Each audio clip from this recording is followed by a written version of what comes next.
الحمدللہ وکفا وسلام علی عبادہ اصطفیٰ اما بعد اعوذ باللہ من الشیطان الرجیم بسم اللہ الرحمن الرحیم وامہ صدیقہ سبحان ربک رب العزت عما یصفون وسلام علی المرسلین والحمدللہ رب العالمین اللہم صلی علی سیدنا محمد وعلی آل سیدنا محمد مبارک وسلم۔ گولڈن لائن کے معزز دوستو السلام علیکم۔ ہماری آج کی گفتگو کا موضوع ہے مثالی بہو۔ ویڈیو بنانے کا مقصد کسی کی تذلیل یا کسی کی عزت اچھالنا نہیں بلکہ اصلاح کرنا ہے۔ مثالی بہو یہ کافی مشکل عنوان ہے اور اس پہ بات کرنا کافی مشکل کام ہے، تاہم اس موضوع کو اچھی طرح سمجھنے کے لیے یہ بات ذہن میں رکھیے کہ بہو اور ساس کا تعلق دو عورتوں کا تعلق ہے۔ شریعت نے جو عورت کے بارے میں کہا ہے کہ یہ ناقص العقل ہوتی ہے، اس کا مطلب یہ نہیں کہ عورت پاگل ہوتی ہے۔ بہت برین دماغ ہوتا ہے، سمجھدار ہوتی ہے،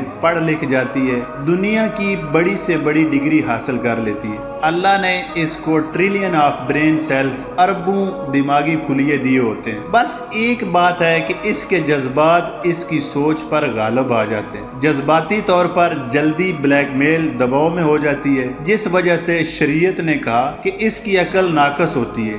اب یہ دونوں ناقص العقل ہیں تو صاف ظاہر ہے کہ آپس میں مسئلے مسائل زیادہ ہی ہوں گے۔ مطالعے سے یہ بات سامنے آئی ہے کہ عورت اپنی زندگی میں سب سے زیادہ محبت عورت سے کرتی ہے۔ نہ اتنی محبت اسے خامند سے ہوتی ہے، نہ بچوں سے ہوتی ہے اور نہ بھائی سے ہوتی ہے۔ عورت اگر سب سے گہری محبت کرے گی تو وہ عورت سے ہی کرے گی، چاہے اپنی بہن سے کرے، چاہے اپنی والدہ سے کرے یا اپنی کسی کلاس فیلو سے کرے، اپنی شاگردہ سے کرے یا اپنی ٹیچر سے۔ اور یہ بات بھی حقیقت ہے کہ عورت کی سب سے زیادہ نفرت بھی عورت ہی سے ہوتی ہے۔ اگر ایک عورت کو اس کا خامند طلاق دے دے تو وہ خامند کی بات تو کرے گی مگر دل سے اس سے نفرت نہیں کرے گی۔ گو کہ اس نے اس کو صدمہ دیا، اس نے زندگی کو خراب کر دیا، مگر بات کرتے ہوئے دل میں پھر بھی کچھ نہ کچھ اس کا تعلق محسوس کرے گی۔ لیکن اگر کسی سے نفرت کرے گی تو وہ عورت ہی ہوگی۔ ساس اور بہو کے درمیان اختلافات کی وجوہات۔ اب سوال یہ پیدا ہوتا ہے کہ آخر بہو اور ساس میں کیوں اختلاف ہوتا ہے؟ تو اس کی کچھ وجوہات ہیں۔ پہلی وجہ یہ ہوتی ہے کہ ان کے کردار تبدیل ہو رہے ہوتے ہیں۔ شادی سے پہلے لڑکا پورے کا پورا اپنی ماں کے ساتھ اٹیچ ہوتا ہے، اسی کے متحد ہوتا ہے، اس کے مشورے قبول کرتا ہے اور ماں کا حکم چلتا ہے۔ اب جب شادی ہو گئی تو بیوی کا ایک فیکٹر اور درمیان میں آ گیا کہ اب خامند کو بیوی سے بھی پیار کرنا ہے، بیوی کا بھی مشورہ قبول کرنا ہے، بیوی سے بھی محبت پیار سے رہنا ہے۔ تو ساس یہ محسوس کرتی ہے کہ میرا بیٹا مجھ سے دور ہو رہا ہے اور بہو یہ محسوس کرتی ہے کہ جب اس سے میری شادی ہو گئی تو یہ تو اب میرا ہے، اب ماں کو کیا ضرورت ہے کہ اس کو اپنے ساتھ اٹیچ رکھے۔ چنانچہ بہو کے جذبات اور ہوتے ہیں اور ساس کے جذبات اور ہوتے ہیں، جس کی وجہ سے ان کے درمیان اختلافات شروع ہو جاتے ہیں۔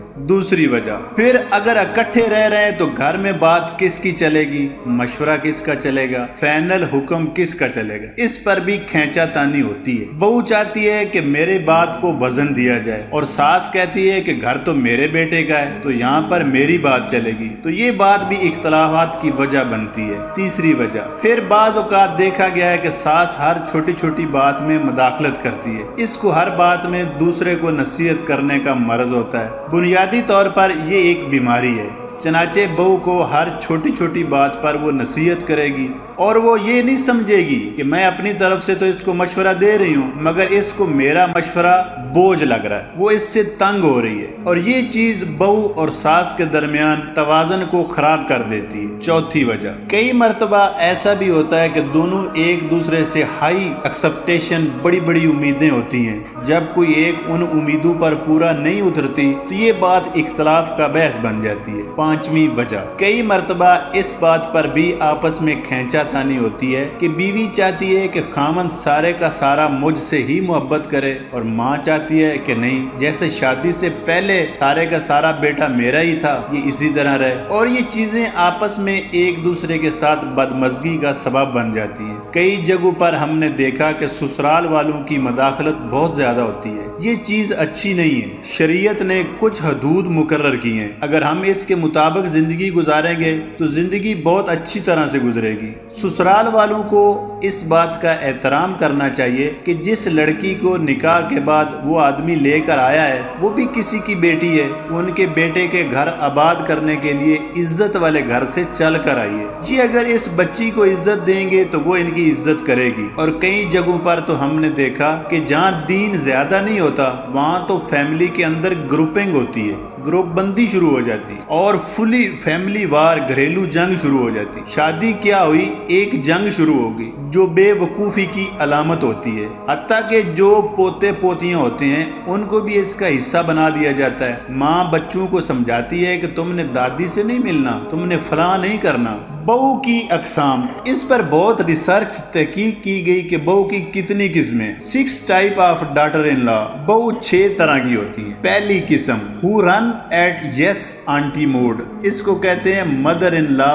یہ ایک ایسی بہو ہوتی ہے کہ اپنی ساس کو خوش رکھنا بس اس کی زندگی کا مقصد ہو جاتا ہے، لہٰذا وہ ہر کام آنٹی کے کہنے پر کرتی ہے، یس آنٹی موڈ میں وہ رہ کر زندگی گزارتی ہے۔ اچھا جی، دوسری قسم ہے بہو کی۔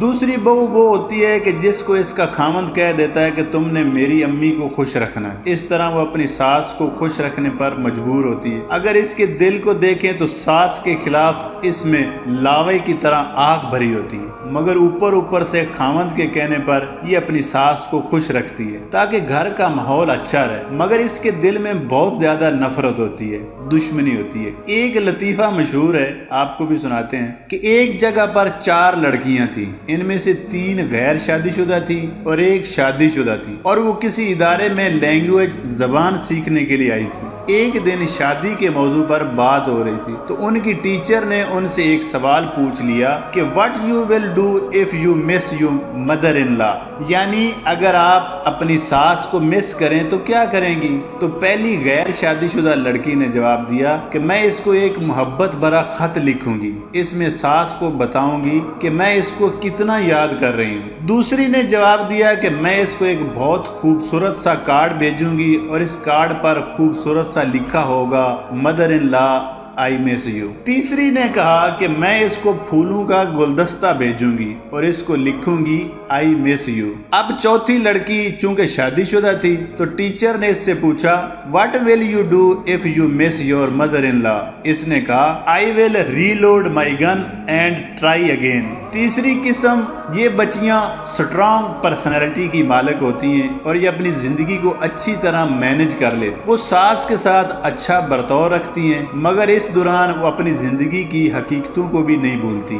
عام طور پر ایسی بہو کی زندگی کامیاب گزرتی ہے۔ اچھا جی، بہو کی چوتھی قسم ہے ٹرانسفارمر۔ لفظ تو بہت عجیب سا ہے مگر اس کو نام یہی دیا گیا ہے۔ یہ وہ بہو ہوتی ہے کہ جو ساس کی کڑوی کسیلی برداشت کرتی ہے اور خاموش رہتی ہے اور اپنا وقت گزارتی ہے اور انتظار کرتی ہے کہ اس کے بچے بڑے ہو جائیں اور اس کے گھر میں پوزیشن مضبوط ہو جائے اور خاوند اس کے ساتھ اچھی طرح قریب ہو جائے۔ جب یہ میچور عمر میں آ جاتی ہے اور بچے بھی اس کے ساتھ ہوتے ہیں اور خاوند اس سے دور بھی نہیں رہ سکتا، اس وقت یہ پھر اپنی ساس سے گن گن کر بدلے لیتی۔ اچھا جی، بہو کی پانچویں قسم ہے انڈیفرنٹ ڈاٹر ان لا۔ یہ وہ ہوتی ہے کہ جس کو اپنی تعلیم پر ناز ہوتا ہے اور وہ سمجھتی ہے کہ میرا خامند میری مٹھی میں ہے۔ وہ خامند کو اپنے ساتھ مصروف رکھتی ہے اور خامند کی فیملی کے ساتھ میل جول کرنا پسند نہیں کرتی۔ اچھا جی، بہو کی چھٹی قسم ہے بلی ڈاٹر ان لا۔ یہ گھر میں تو رہتی ہے مگر اپنی ساس کے بارے میں جانتی ہے کہ وہ اتنی لکھی پڑھی نہیں